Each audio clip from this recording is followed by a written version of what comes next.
네, 안녕하십니까. 참 지난주는 정말 외교의 슈퍼위크라고 할 수 있는데요. 한일 정상회담, 한미 정상회담. 그리고 또 다가오는 주에는 중국의 전성절이 또 있습니다. 푸틴과 김정은이 참여하는데요.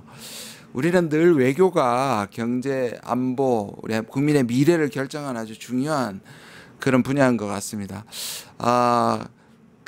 이재명 정부가 사실 물려받은 대외 환경이 제가 살펴봐도 역대 어떤 정부보다 어려운 것 같습니다. 다행히도 첫 단추를 잘 꿰는 것 같습니다. 그럼에도 불구하고 산 넘어 산이 지금 계속 다가오는데요. 이번 회담의 의미를 짚어보고 또 앞으로의 전망을 해보는 그런 얘기를 좀 해볼까 합니다. 제가 엄청 존경하고 믿는 귀한 분 모셨습니다. 특히 미중 충돌의 문제가 나타날 때마다 사실 저와 TV 출연도 가끔 자주 하고요. 또 제가 잘 아는 친숙한 분이 오셨습니다. 김희교 교수님 오셨습니다. 반갑습니다. 반갑습니다. 너무 어색해요. 제가 그게 앉아 있어야 될 것 같은데. 네, 저도 궁금합니다. 진행으로 이렇게 앉았을 때 어떻게 하실지 굉장히 궁금합니다. 잘 하셔서 김창현의 창이 아니라 김중현의 창으로 바꾸시죠 오늘. 예, 김창현 그 박사님께서 지금 멀리 가셔서 좋은 여행하고 계시는데요. 제가 괜히 한다고 했던 것 같습니다. 여행하고 계십니다. 국제정치학자이시고요. 특히 중국 전문가로 알려져 있습니다. 외교에 대한 고견도 해주시고 저는 제가 맡았을 때 여러분보다 제일 먼저 생각났던 분이고요. 그래서 오늘 모셨습니다. 제가 아까 소개해드린 것처럼 지난주가 외교의 슈퍼위기였는데요. 또 어떻게 보셨습니까? 전체 총평을 한번 해주시죠. 일본 만나고 미국 만나고 미국 정상들과 회담을 했는데요. 저 개인적인 생각은 더 바랄 것이 없이 정상회담은 완벽하게 잘 끝났다라고 생각됩니다. 이제 문제는 지금부터라는 거죠. 왜냐하면 미국이라는 나라가 기존에 회담을 하고 거기에서 뭔가 합의를 보면 지키는 나라가 이제 아니거든요. 맞습니다. 끊임없이 뭔가를 다시 요구하고 뭔가를 결정해 놓고 다시 뒤집고 그러는 이른바 뉴 노멀 시대가 열렸기 때문에 앞으로 지속적으로 그런 문제에 대해서 대처해 나갈 준비를 해야 될 그런 출입구가 열렸다고 생각합니다. 그 뉴욕타임스가 이렇게 얘기했습니다. 거래 기술을 공부한 이 대통령이라고 했고 폴리티코가 이 대통령이 제시한 키워드들이 트럼프 대통령의 관심을 샀다. 저는 이제 기억이 나는 것 중에 하나가 이랬어요. 오래간만에 트럼프가 정상적인 정상회담을 했다. 네, 저도 동의합니다. 그런데요. 어떤 장면이 조금 인상 깊었습니까? 저는 다른 분들하고 좀 다른 게 정상회담 그 자체보다는 가기 전에 기내 회담이 굉장히 기억에 남았어요. 하지 않아도 될 기내 회담이었는데 굳이 기자들을 불러서 했고요.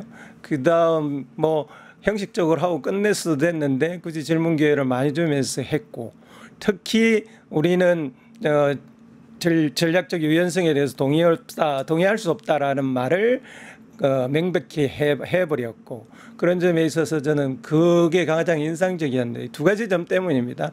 하나는 이제 지금 국민 주권의 정부라 그러는데 이 국민 주권의 정부가 외교를 어떻게 할 것이냐라는 문제가 남아 있는데요. 그 외교에 이른바 국민들을 어떻게 동참시킬 것이냐라는 고민의 결과였다라고 저는 생각하고요. 두 번째는 외교라는 것은 여야와 가릴 것 없이 지금은 일치단결해서 싸워야 될 때다. 그러니까 보수 언론이든 아니든 상관없이 똑같이 같은 배를 타고 미국을 상대해보자 이런 메시지를 던졌다고 생각합니다. 저도 제일 기뻤던 말이 그거였습니다. 전략적 유연성은 양보할 수 없다고 말씀하신 거고요. 좀 뭔가 묻어놨던 게 협상의 과정이 쉽지 않았다. 실무 협상에 그걸 좀 느낄 수 있었는데요. 타 채널에 출연해 가셔서 이 말씀을 하셨어요. 기술의 문제가 아니라 구상의 문제다. 그러니까 잔재주의 문제가 아니라 이건 전체적인 잘 준비된 구상 이런 뜻이었습니까? 우리가 지금 사실은 빛의 혁명이라고 하는 일종의 문화혁명을 진행하고 있잖아요. 그러니까 이제 국내 문제는 국내의 민주주의 문제는 일단락을 지어가고 있는 중이라고 저는 보고 있습니다. 근데 사실 이 비터 혁명을 완성시키기 위해서는 국가 간의 불평등 문제도 해결을 해야 되거든요. 저는 가장 주의 깊게 본 게 우리가 우리 손으로 뽑아놓은 이 대통령께서 그런 의식을 가지고 상대할까 그런 게 궁금했었는데 저는 그것을 충분히 앞으로 지금은 이번은 아니었지만 이번은 수비였기 때문에 아니었지만 앞으로는 할 가능성이 있다라는 세계 전략을 가진 대통령이다라는 생각을 했습니다. 그런 점에 있어서 앞으로 기대하고 지원을 할까 합니다. 제가 김미교 교수님 모신 이유 중에 또 하나이지만 결국 미중 패권 경쟁이잖아요. 네. 트럼프가 중국을 보는 것과 네. 실제로 실무 협상을 주도했던 루비오 국무장관이자 동시에 안보실장입니다. 네. 사실 키신저 이후로 제가 알기로는 미국 역사상에 이 두 가지를 겸직한 건 이 두 사람밖에 없는 걸로 알고 있습니다. 근데 잘 아시다시피 루비오는 반중입니다. 거의 뭐 기독교 근본주의자라고 불렀는데 네. 아마 이번에도 그리고 실제로 샹그릴라 안보 대화에서 이런 말을 했어요. 이제 한국이 안미 경중하지 마. 그러니까 중국하고 인연 끊어라고 했는데 이 부분에 대해서 지금 그 중국에서 루비오 장관을 보는 시각에 대해서 조금 설명해 주시면 좋겠는데요. 중국에서 루비오 장관에서 아직까지도 두 개의 제재를 했습니다. 그래서 홍콩 사태 때문에 제재한 게 하나 있고요. 그렇죠. 그다음에 신장 문제 때문에 제재를 한 번 했어요. 그 두 번을 제재해서 중국에 들어갈 수 없어요. 그래서 왕이 외교부 장관 회담할 때도 말레이시아에서 하고 그렇게 할 정도로 중국에서는 이 사람에 대해서 굉장히 반감을 가지고 있고 그것을 여전히 풀지 않는 수준입니다. 아마도 미중 간에 뭔가 타협점을 찾으려고 한다면 이 사람을 어떻게 하느냐는 문제도 핵심 중에 하나일 겁니다. 이제 문제는 우리가 계속 이번 회담에서 본 것은 트럼프는 루비오와 같은 반중 혹은 아시아를 자기를 함대를 사용하려고 하는 미국 군부의 요구들을 반영하는 측면도 있지만 또 한편으로는 러트릭이나 베센트와 같은 경제 쪽 이해관계를 반영하려는 측면들도 동시에 지니고 있거든요. 그건 뭐 간단하게 표현하면 하나는 힘에 의한 논리가 지배하고 있고 다른 쪽은 평화 논리가 있는데 요 중간 지점에 트럼프가 지금 왔다 갔다 했는데 이번에는 우리한테는 평화 쪽으로 기우는 모습을 보여줬다라고 생각하고요. 앞으로는 그거 잘 활용해야 된다고 생각합니다. 그래서 이번 사실 전략적 유연성 문제는 한미일 문제에서 중국의 관심이 컸을 것 같은데요. 중국이 하나는 좀 괜찮게 긍정적으로 봤을 것 같고 하나는 부정적으로 봤을 것 같은데 아까도 나왔습니다만 긍정적인 부분은 전략적 유연성. 청취자들을 위해서 조금 설명을 하면 이거는 그냥 주한미군이 북한만 지키는 게 아니라 이게 특히 중국을 중국을 견제하는 그 일종의 유연성을 가지며 우리나라 전체 이 주한미군을 오히려 중국을 지키는 전초기지로 삼는다는 중국한테 굉장히 예민한 문제잖아요. 이걸 대통령께서 기내에서 전략적 유연성을 우리가 동의하지 못한다는 얘기는 중국이 기뻤을 것 같은데 많이 나온 얘기 중에 하나가 한미일이에요. 네. 그러니까 한미일이 무엇을 만들어서 중국에 대해서 대항하는 이 모습은 중국으로서는 껄끄러울 수 있을 것 같은데 어떻게 보세요? 이번 정상회담의 아젠다 특히 전략적 유연성이라고 하는 부분은 이번 달 초에 중국이 외교안보에 대한 화이트 페이퍼를 발표를 했는데 백스를 발간을 했는데요. 그 중에 이제 4대 레드라인을 명확히 했는데 그 레드라인에 대부분에 걸리는 것들이 이번 회담의 아젠다였습니다. 대만 문제도 그랬고요. 중국이 가려는 길을 방해하는 것라고 불리워지는 외부 세력이 중국의 안전에 대해서 공격하는 문제 같은 것들이 다 걸려 있었던 회담이었는데 다행스럽게도 우리 이재명 대통령은 슬기롭게 그 문제를 다 피해갔고요. 그런 점에 있어서 중국의 정부의 입장은 비교적 담담했어요. 처음에 시작할 때 걱정에 비해서는 비교적 담담하게 나왔는데 이 사이는 뭐냐 하면 결국은 큰 불만 없었다라는 것으로 볼 수 있고요. 다만 밑의 반응은 아직도 여전히 나누어져 있습니다.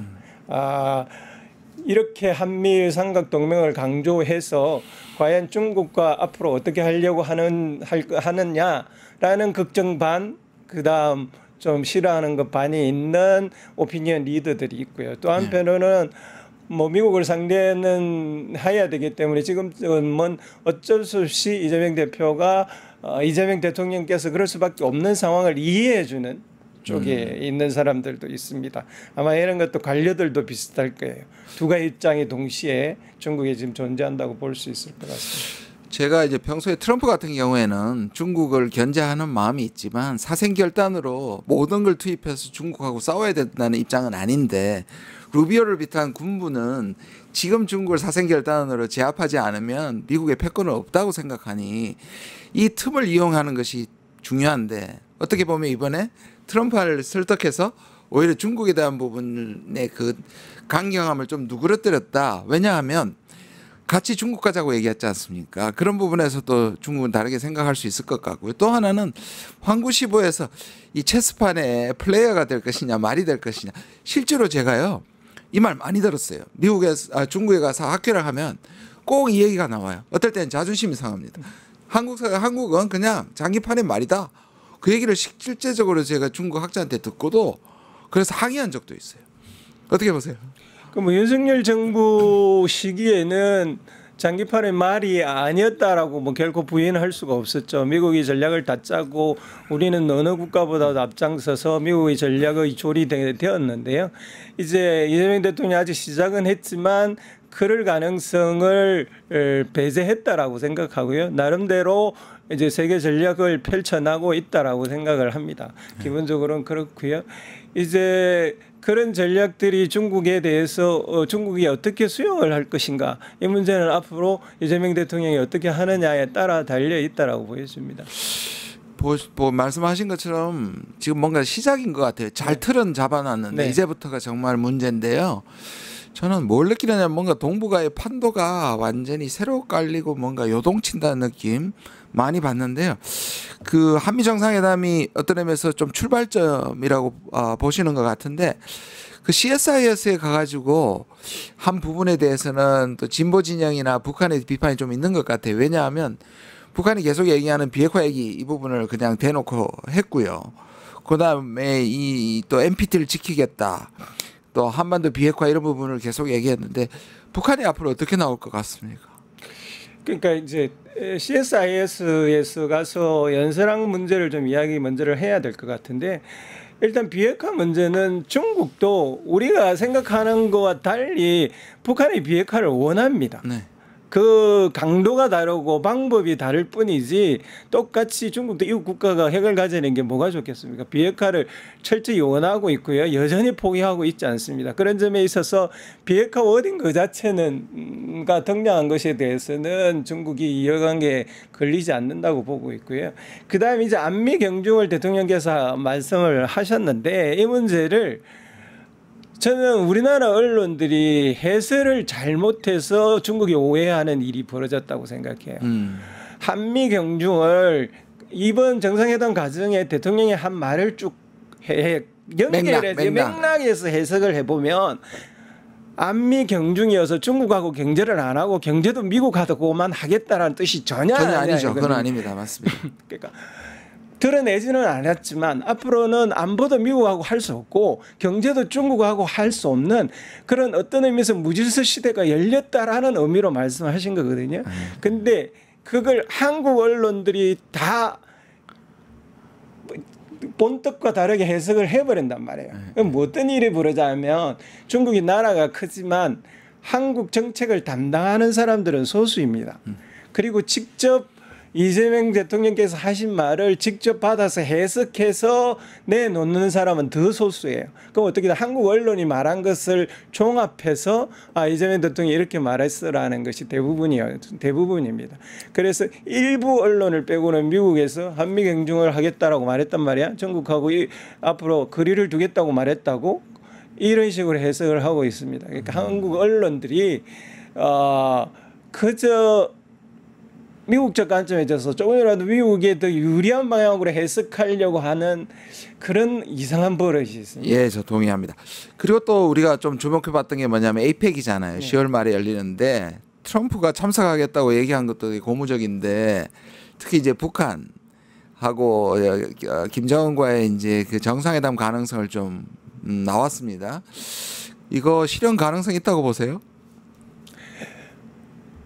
우선 이제 이거는 언젠가 뭐 의원님하고도 그렇고 집중적으로 토론을 한번 했으면 될 중요한 주제 중에 하나인데 과연 미국이 중국을 제재하거나 봉쇄하거나 때리는 것이 진심인가라는 문제에 대해서 해석을 해봐야 됩니다. 우리의 거의 모든 중국 논의 중에서는 이건 기본적으로 중국을 때리는 게 최종 목표야라고 시작을 한단 말입니다. 근데 지금은 때리는 게 불가능해져 있기도 하고 때리지 않을 사인들을 여러 가지로 내고 있어요. 그래서 전략적으로 우리가 분명하게 다시 판단해 봐야 될 것은 미중 충돌이 궁극적으로 갈 것이냐라는 문제에 대해서 전략적으로 좀 판단을 해야 될 문제이고요. 그런 점에 있어서 똑같이 북한이 이번에 중국에 간 것을 언론이 손쉽게 그냥 한미일 결탁을 하니까 북중러 결탁을 시도한다라고 해석을 하는데 저는 그런 해석에 전혀 동의할 수 없습니다. 왜 동의할 수 없냐 하면 이제 이건 뭐로 결정될 거냐 하면 만약에 중국에서 북한과 러시아와 중국이 정상회담이 열린다면 그럴 가능성이 있는 것을 해석을 해도 돼요. 저는 그럴 가능성이 거의 없다고 봅니다. 이건 중국이 지금 글로벌 사우스의 리더로서 이번에 SOC 상하이 협력기구와 동시에 전성절 기념식을 동시에 여는 거거든요. 그런 구상 중에서 북한을 불러들인 것이지 북러 중 결탁을 위해서 불러들인 게 전혀 그러면 아니에요. 삼국 정상회담 그러니까 북중러는 안 할 거라고 보시는 저는 거죠? 전혀 절대로 안 할 거라고 봅니다. 네, 저도 동의하는데 왜냐하면 그게 한미를 묶이게 하는 일종의 빌미를 줄 수 있기 때문에. 근데 많은 분석가들은 전망가들은 그럴 수도 있다고 얘기하는데 저는 좀 다른 생각이거든요. 그럴 수 있다라는 말은 틀린 말은 아니죠. 우리가 뭐 반드시 그렇지 못하겠다. 뭐 100% 전망은 못하니까요. 예, 못하지만 그럴 가능성은 저는 없다고 생각합니다. 왜냐하면 중국이 지금까지 계속 내세우고 있는 외교 전략의 근본 방침과 다르기 때문이에요. 다자주의, 자유무역이 두 핵심 코드거든요. 그 다자주의인데 신냉정적 방법으로 외부 세계를 대할 가능성이 거의 없습니다. 그러니까요. 저는 미국이 보호무역을 하고 중국이 자유무역을 주장하고 전혀 바뀌어. 네, 미국이 일방주의를 얘기하고 중국이 다자주의를 얘기하는 이 상황이 참 묘하기도 합니다. 그러면 이제 그 동시에 지난주에 그 한미 정상회담 할 때 시간을 딱 맞춰 가지고 특사단을 중국에 보냈어요. 예. 계산된 거라고 보십니까? 특사단 문제야 뭐 저보다 의원님께서 더 잘 아시겠지만 예. 저는 이제 중국의 입장을 뭐 한번 고려를 해보면 일본과 정상회담 했잖아요. 그리고 미국하고도 정상회담을 했잖아요. 그런데 중국한테는 특사단만 보냈단 말이에요. 그것도 열 몇 개 국가 쭉 보내면서 그중에 한 국가로 보냈어요. 맞아요. 그래서 시진핑 주석이랑 못 만났단 말이에요. 그렇죠? 예. 예. 그리고 이건 순전히 제 판단입니다만은 전임 국회의장을 보냈어요. 이것에 대해서 중국이 특사단을 보내줘서 고맙다라고 생각할 리가 저는 전혀 없다고 생각합니다. 그 결과가 사실은 지금 좀 나오고 있다고 생각해요. 사실은 우리가 문화산업 중국에 수출하는 것들이 한란령에게 없어지고 다시 재개될 분위기가 굉장히 높았었거든요. 아직은 아니다라고 결론을 내린 것 같아요 이번에. 그러니까 보니까 이 한한령에 대해서는 중국이 또 어느 순간에는 약간 다시 강경해지는 느낌입니다. 이 문제는 정상회담에서 풀 수밖에 없다고 생각하고요. 결국은 이재명 대통령께서 뭔가 중국이 원하는 뭔가 협의나 합의가 도출되어야만 이게 이제 완전히 한중간에 마찰이 없던 이전의 시기로 돌아가는 사드 이전의 시기로 돌아가는 상징적인 조치이기 때문에 이건 정상이 풀 수밖에 없는 문제라고 생각합니다. 그 굉장히 도발적인 책을 쓰셨잖아요. 짱깨주의의 탄생. 책 좀 많이 팔렸습니까? 우리 문 대통령도 그거 추천하셨다는 거예요. 그러셨죠.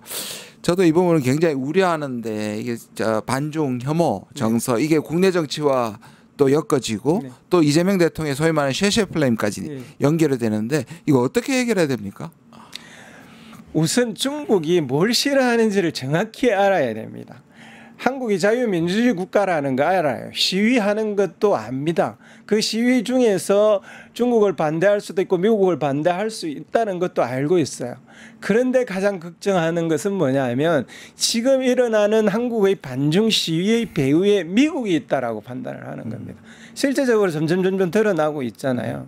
그래서 미국의 세계 전략 중에서 한국의 반중 시위가 움직여지고 있고 그것이 한국의 대중국 정책에까지 영향을 미친다라고 보기 때문에 이 문제에 대해서 굉장히 민감하고 굉장히 우리가 보기에는 과민 반응을 하는 겁니다. 아마도 시진핑 주석이 APEC에 참석하는 것을 아직 최종적으로 결정하지 않은 이유도 중에서 제가 생각하기에 가장 중요한 것도 이 문제에 대한 분명한 확답 같은 것들이 있어야 될 거라고. 정말 중요한 부분을 지적하셨는데요. 왜냐하면 중국의 시 주석이 왔을 때 이런 반중 혐오가 어떤 시위 실제로 그 보안 문제라든지 이런 것들 경호 문제라는 것도 될 수 있고 실제로 모욕을 당할 수도 있지 않습니까? 그리고 말씀하신 것처럼 제가 국회에서 계속 제기하는 게 뭐냐면 미국 극우와 한국의 태극기 극우가 연결돼서 반중 정서를 계속 그리고 중국한테 포획당했다고 그러니까 네. 이미 대한민국은 중국한테 그냥 넘어갔다라고 얘기하는 것과 연결이 되면 사실 박병석 그 특사단이 얘기했을 때 거의 100%라고 했지만 여전히 그 부분에서 중국 우려하는 건 확실하죠. 맞습니다. 그러니까 그 뒤에 미국의 세력이 작동하고 있다라는 사실에 대해서 중국은 한국의 단순히 표현의 자유의 문제라고 보지 않는 겁니다. 자, 저도 이제 다음 주 화요일 날 가는데요. 이 전성절 특사단 네. 원래 또 중국에서는 70주년 때 박근혜처럼 이재명 대통령이 직접 왔으면 아마 요청을 한 걸로 아는데 어떤 의미에서 약간 타협점을 찾은 것이 이제 의전 서열 2위인 국회의장단이 갑니다. 저를 포함해서 6명이 가는데요. 이 부분은 어떻게 해석하시겠습니까? 어떤 의미가 있을까요? 일단 이번 전성절에서 중국이 왜 이렇게 다른 그 어떤 전성절보다 의미를 부여하고 있느냐라는 문제를 따져보아야 될 것 같아요. 부여하고 있는 제가 판단하는 첫 번째 이유는 지금 국제 질서가 무너지고 있는 상황을 눈앞에 보고 있고 미국이 중국을 포함한 다른 심지어 동맹까지도 때리기를 시작하고 있는 이런 상황에서 중국이 이른바 다자주의와 보호 자유무역을 표방을 하면서 글로벌 사우스를 결집시키려고 하는 하나의 계기로 삼으려고 하고 있다고 보고 있습니다. 그래서 굉장히 지금 26개 국가들이 참여를 하는데요. 그 참여를 하는 데 있어서 지금 어떤 중국의 어떤 입장이냐면 참여한 국가는 기본적으로 우리의 친구다. 중국에서 친구란 말이 얼마나 중요한지는 뭐 의원님 잘 아시고 우리의 친구다라고 보는 것 같고요. 그런 측면에 있어서 한국이 오기를 간절히 바랐던 것 같습니다. 어쨌든 국회의장께서 가시니까 썩 만족하지 100%만 썩 만족은 하지 않지만 예. 일본은 아예 아무도 참석을 하지 않으니까 일본은 오히려 지금 경계를 했습니다. 조심하라고 그 기간에 각국에 편지까지 보낼 정도로 경계를 하고 있어서 거기에 비해서는 여전히 이것도 그냥 큰 불만 없지만 썩 만족스럽지 않은 상황으로 지나지 않을까 싶은데요. 네, 지난주 좀 우리 아들한테 좀 충격적이고 놀라운 소식이 들었은 게 바로 28일이었습니다. 김정은 위원장이 제 기억으로는 아버지 김정일 위원장도 다자회의는 참여하지 않았었거든요. 아무리 서방의 다자회의는 아니지만 이 다자회담에 참여하는 의미를 어떻게 해석하세요? 이건 사실 좀 길게 이야기해야 되는 거라고 생각하고 정말 많은 변수가 있는 중요한 문제라고 생각합니다만은 다자회담이 처음이에요. 이제 첫 번째 말씀드린 것은 이번 참여는 중국도 크게 기대를 하지 않았어요. 기대를 하지 않았는데 북한이 적극적으로 참여를 한 겁니다. 적극적으로 참여를 했고요. 한간에서는 이게 이재명 대통령이 한미일 삼각 동맹 체제를 강화를 하니까 거기에 대한 반대 거부로 그러고 있다라는 데 전혀 아닌 것 같고요. 이미 7월 중순에 북한에서 일부 장성들이 중국에 가서 실사를 하고 다녔다라는 뉴스들이 지금 중국에 나오고 있고요. 그런 거 보면 꽤 오랜 동안 준비해서 북한은 들어가고 있는 거고요. 그럼 북한이 지금 이 시기에 갑자기 이제 기존에 잘 아시는 대로 중국과 관계가 상당히 냉랭했거든요. 북러 간에 동맹이 체결된 이후에. 그런데 왜 갑자기 이랬을까? 이건 우크라이나 전쟁의 종식 가능성이 훨씬 높아지면서 시작되었다고 보여집니다. 우크라이나 전쟁이 종전되면 지금까지 오직 유일한 북한의 출구가 러시아 하나였는데 러시아만으로는 불가능하고요.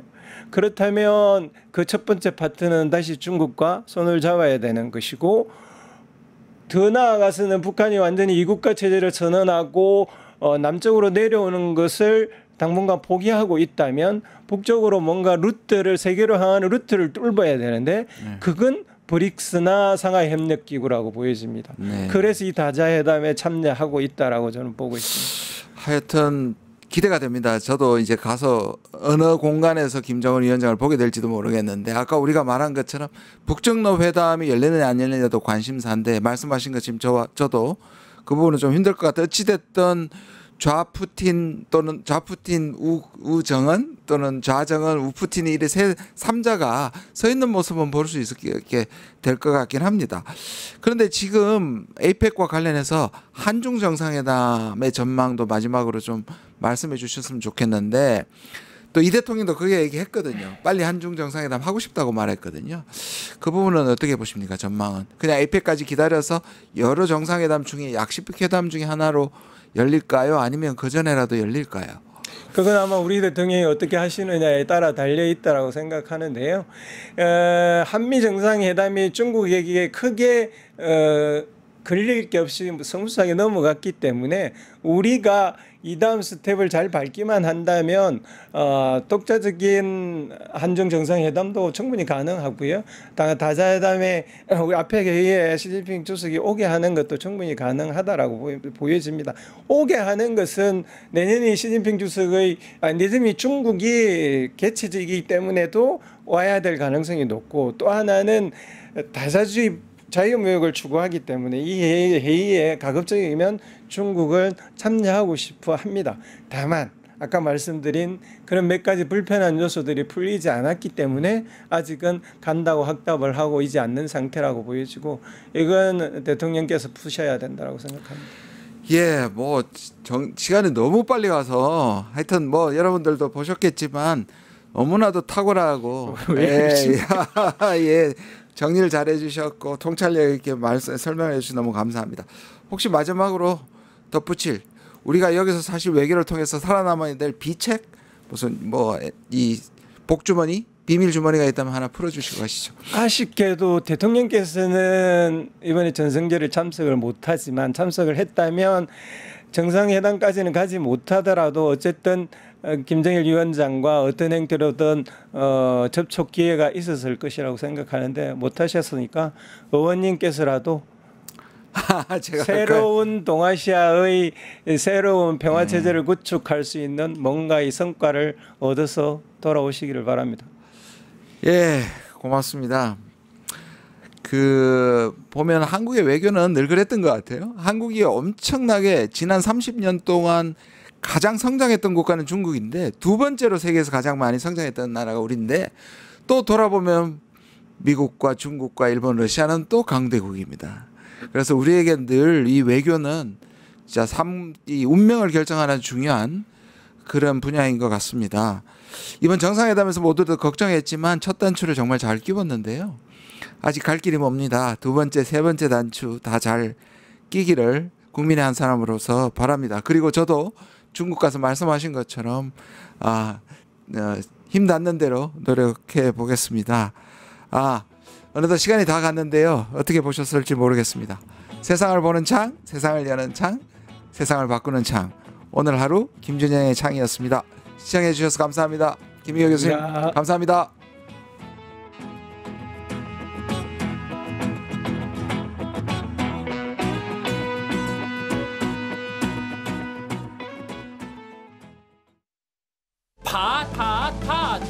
증권홍합